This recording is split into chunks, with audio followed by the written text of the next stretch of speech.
कुत्ते को बनाया और कहा, पूरे दिन अपने घर के दरवाजे पर बैठो और जो भी आए या गुजरे उस पर भौंकना।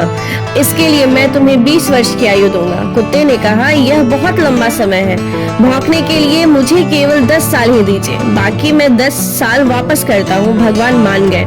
फिर भगवान ने बंदर को बनाया और कहा, तुम कर्तव्य करो और लोगों को हंसाओ, इसके लिए मैं तुम्हें 20 वर्ष की आयु दूंगा। बंदर ने कहा, 20 वर्षों तक कर्तव्य करना, क्या मैं 10 वर्ष वापस कर दूं? जैसे कुत्ते ने किया। भगवान फिर से मान गए। इसके बाद भगवान ने गाय को बनाया और कहा, तुम्हें हर दिन किसान के साथ खेत में जाना है और किसान के परिवार को दूध देना है, इसके लिए मैं तुम्हें 60 वर्ष की आयु दूंगा।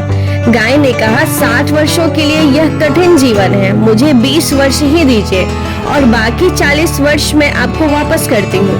और भगवान फिर से मान गए।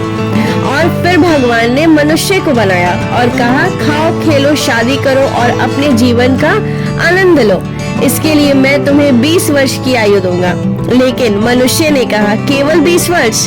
क्या आप मुझे कुत्ते द्वारा 10 वर्ष, गाय द्वारा 40 वर्ष और बंदर द्वारा लौटाए गए 10 वर्ष और नहीं दे सकते? भगवान ने कहा, ठीक है, मैं तुम्हें 80 वर्ष की आयु देता हूँ। इसलिए हम पहले 20 वर्ष में खाते हैं, खेलते हैं और आनंद लेते हैं। अगले 40 वर्षों में हम अपने परिवार को सपोर्ट करते हैं। अगले 10 वर्षों में हम अपने पोते पोतियों के मनोरंजन के लिए बंदर की तरह कर्तव्य करते हैं और आखिरी 10 वर्षों में हम बरामदे में बैठकर सभी पर चिल्लाते हैं। यही मानव जीवन है।